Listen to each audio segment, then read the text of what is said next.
Hi guys, James at RampantLionReviews again for you today with another beer review. For this one we are going to stick to Sweden, but we're going to head up towards Gothenburg once again. Göteborg, as you would say in Swedish, the Swedish craft beer capital up on the west coast. I have to say it because it's a bit of a catchphrase now, as some of you will know. But we're going to return to a brewery that you've seen me review a good number of beers from before. And if you're watching from outside of Sweden, this is one of the Swedish breweries that I highly recommend that you try. So for this review then, we are going to go back to Stigbergets Bryggeri, and we're having a taste of one of their latest releases through the local småskaligt assortiment. This one came out on the 1st of August 2020. This particular beer is called the Mistlur, which I believe translates into English as Foghorn. It's a New England IPA coming in at 7.5% ABV, and I have heard very good things about this one. I've heard it's a bit of a straight shooter, but really very nicely crafted actually. And I have to say, you know, I've always enjoyed the IPAs that Stigbergets have been putting out there, but recently I think they've kind of almost upped their game a little bit. Probably my favourite one that I've had from these guys ever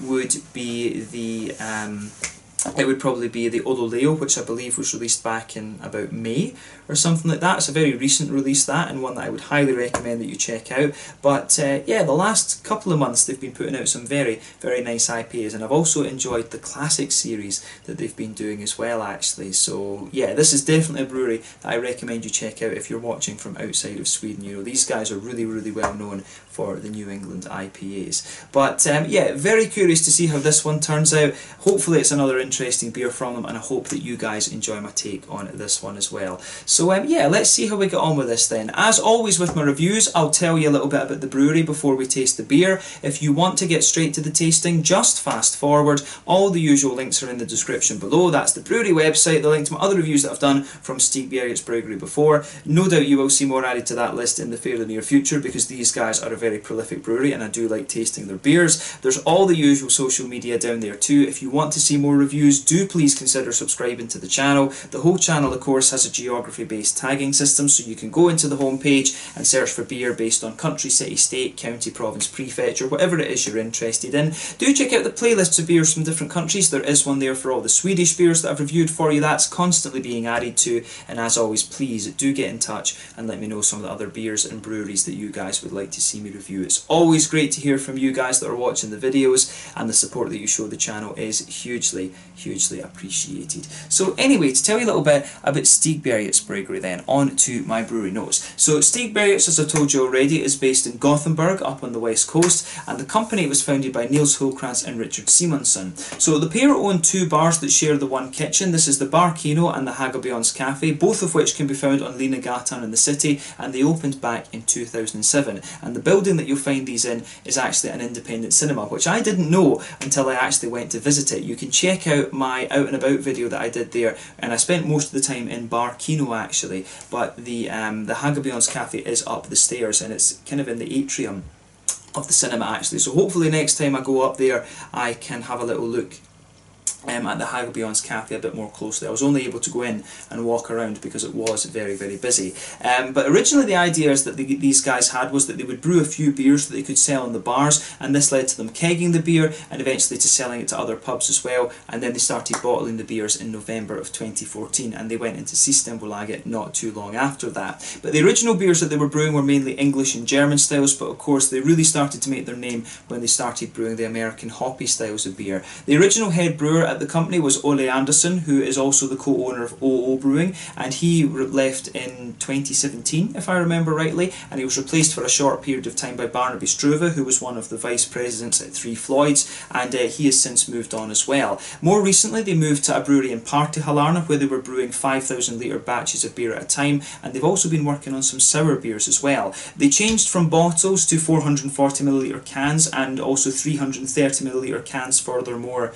kind of special and collaboration beers, and this has allowed them to export their beer a lot more as well. So those of you watching outside of Sweden will be a lot more likely to find the Stigbergets beers now. And these days the brew team is Ollie Banks, who used to work for Beavertown. He's now the head brewer, and they've also got Lucas Munraid as well, who used to work for All In Brewing. But they've actually just moved to a new brewery in Ringen as of summer 2020, and they're considering opening up a sort of lambic style brewery there as well, from what I understand. That hasn't been 100% confirmed, but that is something that they're looking into at the moment. But there's also the possibility of a bar and swimming facilities at this new place as well. So apparently they want it to be what they call an experience brewery, so you can go in, drink the beer, swim around a little bit, and do all of these kind of other things as well. So it should be pretty interesting to go and visit the Stigbergets Brewery at some time as well. Yeah, it would be cool to actually get Niels Huldkrantz and Richard Simonsson on the channel for a Meet the Brewery segment at some point as well.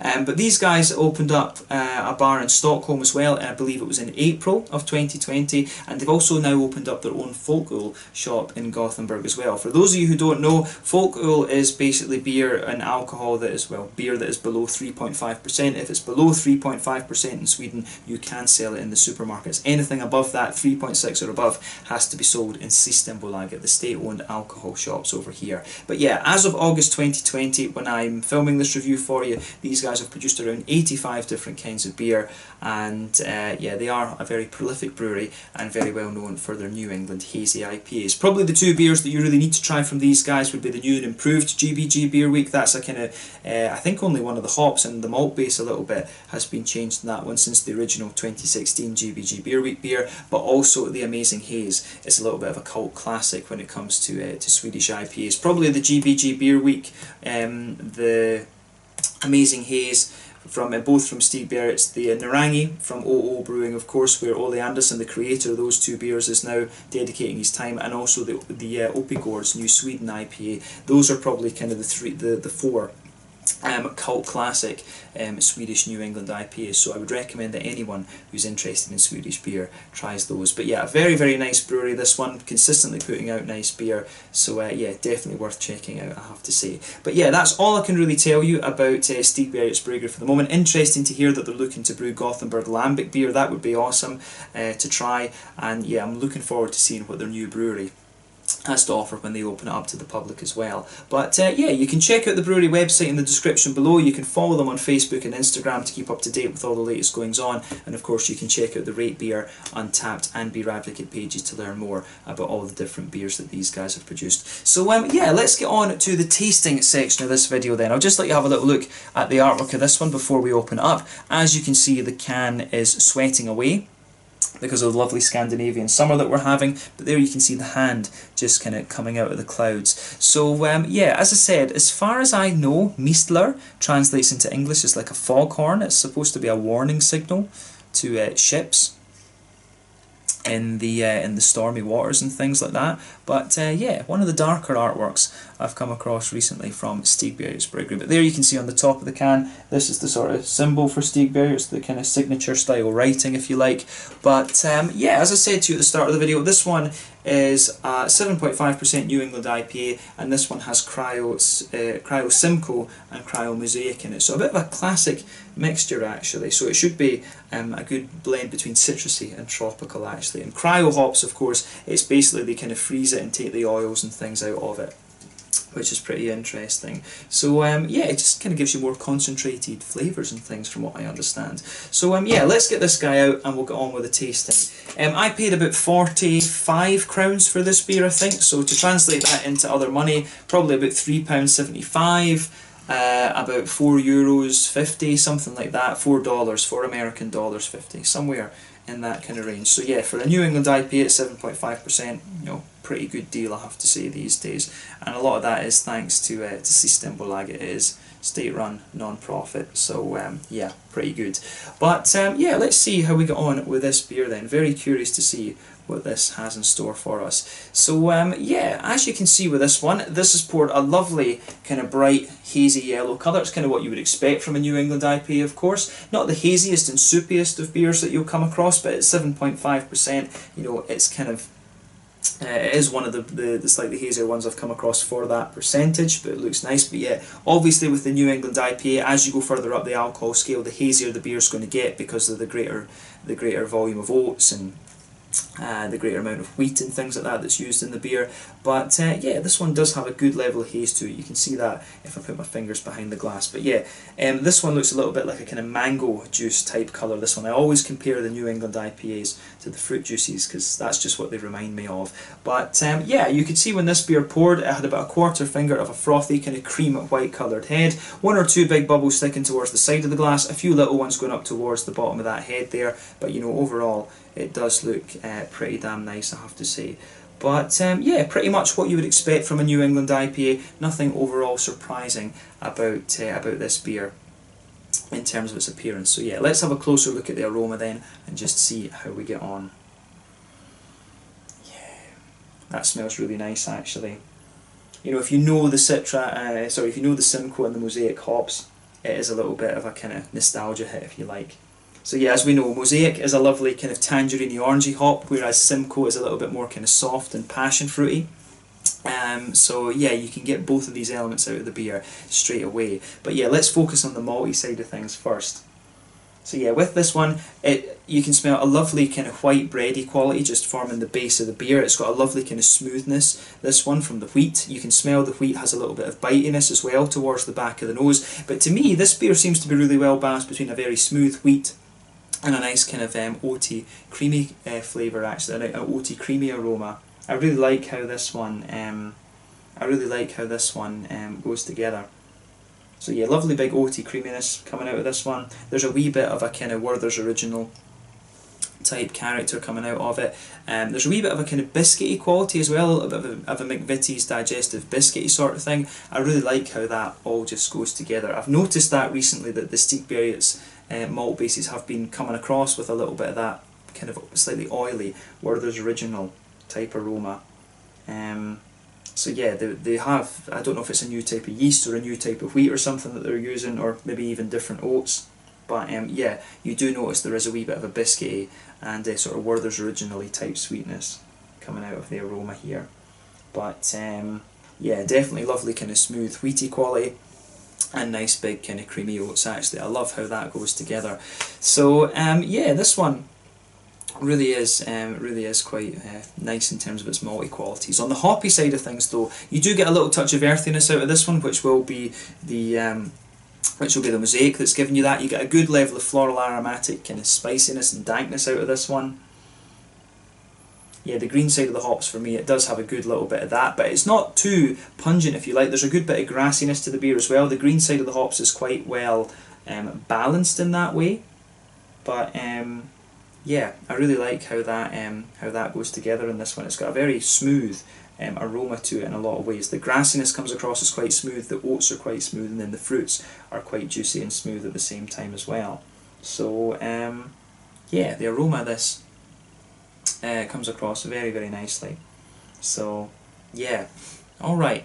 So on the fruity side of things then, you get that lovely kind of smooth passion fruity note that I was talking about from Simcoe. That's very, very nice. You know, there's not too much more complexity on the tropical side of things. You might get the impression of a wee bit of mango and papaya, some of the very, you know, the much lighter tropical fruits, but I think it's a very smooth but still juicy passion fruit that kind of dominates the tropical side of this beer. But you also get that lovely kind of tangerine orangey note as well. The fruits in this one, you know, the fruits are very straight shooting. It is tangerine orange and a soft kind of passion fruity note that comes out of this one. It's not the most complex beer in terms of its aroma, this that I've had from Stigbergets, but it strikes me as being a very nice kind of straight shooter, and sometimes simplicity is better.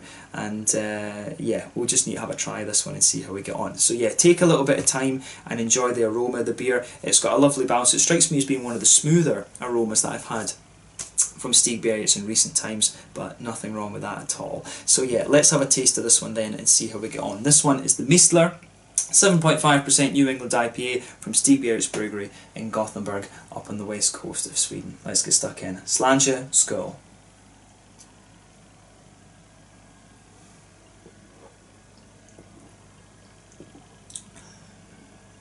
Oh yeah, very rich actually in terms of its flavour, that one. That's the first impression I get of this. Very, very rich flavour coming out of this beer.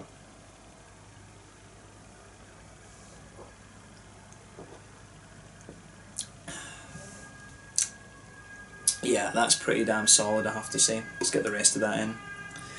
This one's a very, very...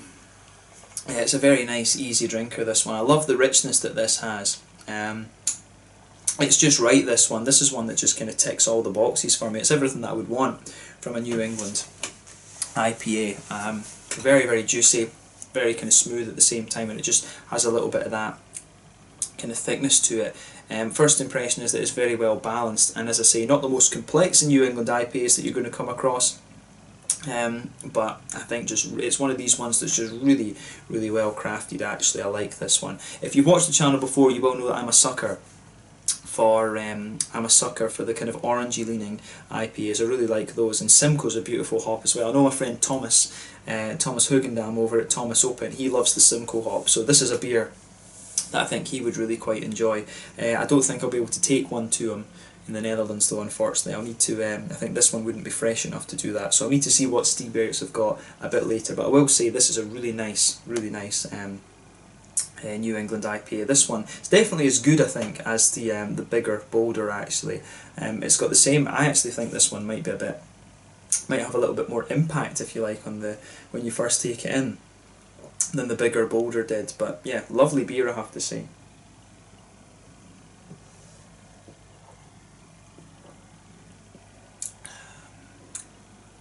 Yeah, solid stuff. The mouthfeel of this one is saying the fruity side of things, it is a bit different just because it's the cryo hops rather than having, you know, the hop flowers and things, but it works very, very well for this beer. So yeah, let's just try and break this one down then. So straight away, right across the middle of the palate, you can feel that nice kind of pale malty base. If you go towards the back third of the palate, you get a nice kind of slightly thicker wheaty note coming out of the beer. There's a few kind of grainy elements to it as well, which is quite nice.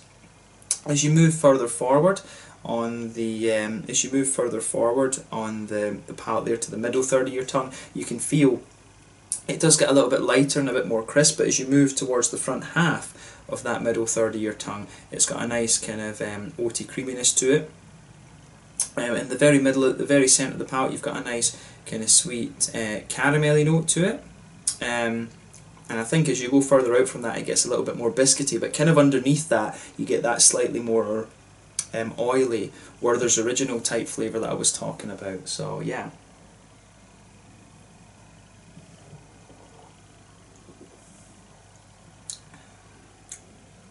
Yeah, it's got a little bit of that oiliness, but you notice the oiliness, you'll notice the kind of Werther's Originally type flavour. It comes out a little bit more in the aftertaste, but yeah, this one, you know, it's actually making me kind of lick a little bit, which is kind of unusual for an IPA. This one's got a really, it's got a really kind of almost slick. This beer has a real slickness to it in terms of its mouthfeel, which is. I don't remember a Stigbergets beer quite having that level of slickness to it before, and it might just be the cryo hops that give it that very kind of slick, silky type mouthfeel, which is interesting.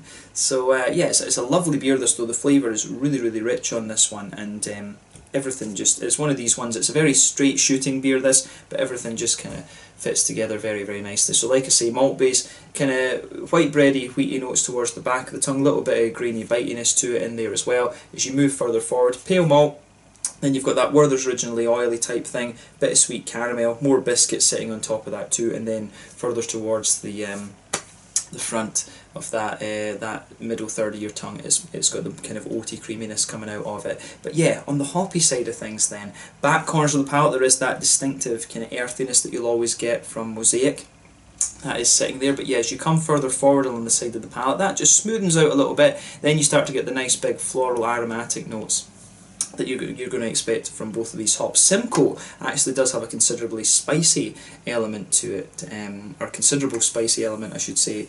It's when you try it on its own as a single hop, if you use it as the bittering hop as well, Simcoe can give you a hell of a spiciness actually, and that's one of the interesting things. It's all about when in the boil that you add the hops, because I don't know how it works with cryo hops right enough, but yeah, if you add hops earlier in the boil, you're going to get more bitterness and things out there, and of course depending on what hop you use, you're going to get a different kind of bitterness out of it, of course. But yeah, usually hops like Simcoe and Mosaic would be used later in the boil because it gives more kind of flavour and aroma and just a little bit more bitterness.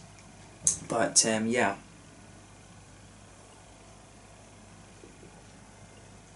But yeah, this is lovely actually. As I say, very slick in its mouthfeel, but yeah, around the very front curve of your palate, it's got a nice little bit of a lighter grassiness. It's got a wee bit of a kind of zestiness to it as well, which I do like. It's got a nice kind of citrusy zest, but then yeah, behind the front curve of the palate, that's where you get that nice oily bubble where the juicy fruity esters start to roll their way out of this one. And yeah, it's all across that front third of your tongue. So yeah, if you go towards the border between the kind of middle third of your palate and the front third of your palate, it really has a very it's really a very pungent kind of tropically fruit flavour. It's a really kind of strong citrusy. It's almost like you've got a strong citrusy line just kind of right across there on your tongue, which is interesting.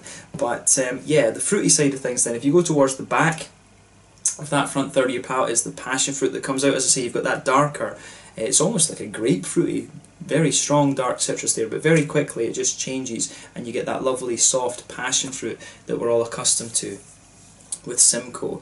Simcoe's a very interesting hop, though. It can behave very interestingly if you put it into black IPAs and give you a lot of red fruit and things like that too. It's, you know, it's one that really depends. A lot of hops really depend on what you have in the malt base, but for me it's got a lovely kind of soft passion fruity note for the most part in lighter beers like this, and it works really nicely.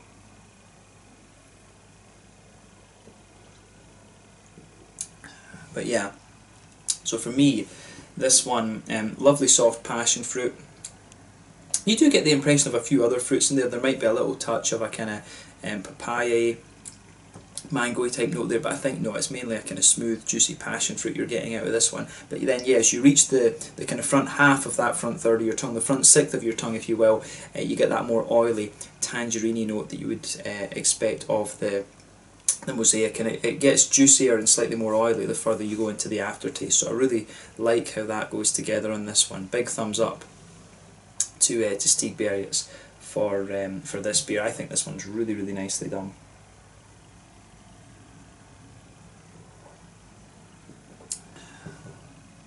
But yeah, this is really nice. As I say, the fruity, I think it's a good time to kind of move on to the mouthfeel in a second. But yeah, you can feel just on the very kind of tip of your tongue too, the grassiness does have a little bit of a zesty kind of quality to it as well. The orange, the zest, the orange, the kind of orangey notes from, or tangerine notes from the Mosaic in this one, they do have a little bit of zest to them. I've always found that tangerine is a slightly brighter fruit than orange. Of course, you know, Amarillo is the other hop that was always very common for orangey flavours back in the day, and it was very oily and slightly darker, I think, in its orangey flavours, whereas Mosaic is a bit brighter, but Mosaic does give you a good bit of zestiness as well, which is quite interesting. But yeah, the fruitiness that this beer has, I think, is really nice. Very straight up passion fruit, pardon me, and tangerine the oranges, and yeah, I think it's really nice to have a beer that is just such a straight shooter. Actually, I really like what Stigbergets have done with this, so big thumbs up to them. I think it would be nice to see this beer as a kind of core range one, but they're always experimenting and doing different things, so it's kind of difficult to keep up with all of that actually. But yeah, this is a really solid New England IPA in my mind. I really like this one. I think this one could be one of my favourite slightly lower alcohol ones. I think most of the ones that I've had have been you know, leaning towards the high side of things. The three-headed cod, though, I think was 7.5%. What was the one before that? The hop selection, I think that might have been 7.5% as well. Most of the Stigbergets IPAs back in the day were 6.5% rather than 7.5%.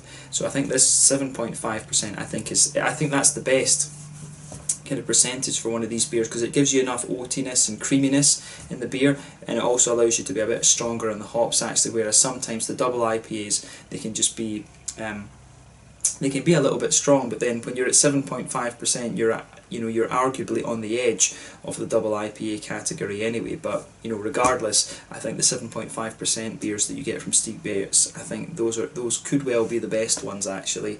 But yeah, just my opinion. But yeah, really nice take on the New England IPA style in my mind, and really well balanced, this beer. So yeah, in terms of the mouthfeel then, like I said to you, this one's a bit different. I find this one to be really quite slick.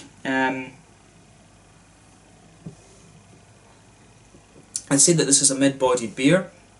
The carbonation is really smooth in this one. It's got a good bit of oiliness to it, this beer. A little bit slick, as I said, but you do get that element of creaminess that you expect of the New England IPAs. But yeah, I like how everything kind of fits together in this one.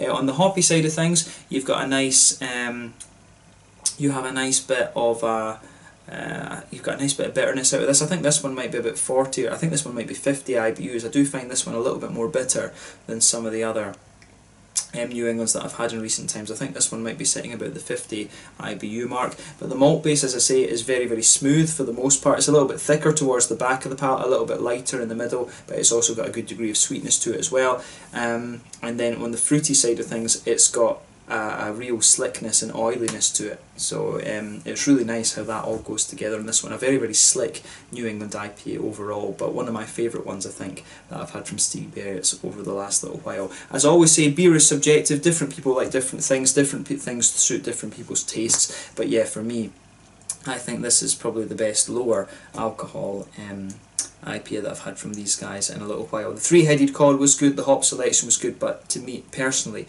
I think this one tops it. I really just like the straight up Mosaic and Simcoe combination there. It's a very well known combination, a very well used combination in brewing, but it really works very well. But of course you've got to have a good malt base and things to back that up, and I think Stigbergets have it pretty much bang on with this one, so thumbs up to them for this. But yeah, let's leave it at that for this review then. I think we've kind of covered it enough. So yeah, this one was the Mistlur 7.5% New England IPA with with Simcoe Cryo and Mosaic Cryo, and it turned out to be very, very nice. A straight shooter, and just, you know, not too complex, not too not too uncomplex either, I guess we could say. Just, you know, a very, very solid take on the style in my mind, so definitely worth trying if you get the chance. So yeah, let's leave it at that for this one. Thank you again for watching my reviews. Until the next time, please like, subscribe, share, all the usual YouTube stuff. Let me know your own thoughts on this beer in the comment section below. Let me know what your favourite beers are from Stigbergets Bryggeri as well. This one has been a really interesting one to review. The bigger, bolder was nice,